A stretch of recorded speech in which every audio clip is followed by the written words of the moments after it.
Sekarang saya akan menjelaskan Yesus dalam Injil Matius. Tapi sebelum itu saya akan menjelaskan terlebih dahulu mengenai latar belakang dari kitab Matius. Kitab Matius ditulis oleh Matius pemungut cukai di Yerusalem pada tahun 55 sampai 65 sebelum Masehi, atau biasanya ditulis 55 sampai 65 AD. Kitab ini ditulis dengan tujuan untuk mengingatkan orang Yahudi akan kedatangannya, serta agar orang Kristen mengerti bahwa Yesus adalah Raja yang telah dijanjikan oleh Allah. Selanjutnya saya akan menjelaskan bukti-bukti dari penggenapan kedatangan Yesus.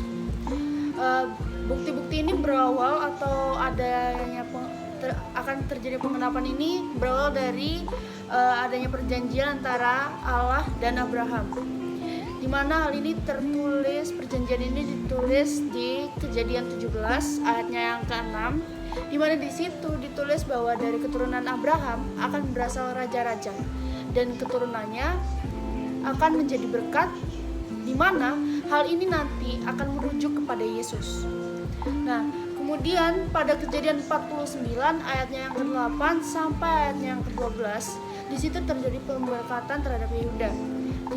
Di mana makna dari pemberkatan Yehuda itu sendiri adalah Yakub memberkati Yehuda, bahwa Allah memilih Yehuda di mana dari keturunan Yehuda nanti akan muncul raja-raja. Kemudian di 2 Samuel 7 ayatnya yang ke-12, di situ ditulis bahwa keturunan Daud akan muncul raja yang akan memerintah untuk selamanya, di mana yaitu Yesus, yang merupakan penggenapan janji Allah kepada Daud. Kemudian di Mika 5, kitab Mika 5 ayat yang 1, di situ Nabi Mika mengingatkan kembali akan janji yang Allah berikan kepada Abraham dan Daud kepada orang Israel. Hal ini dilakukannya agar mereka bersiap-siap sampai kedatangannya yang digenapi di perjanjian baru.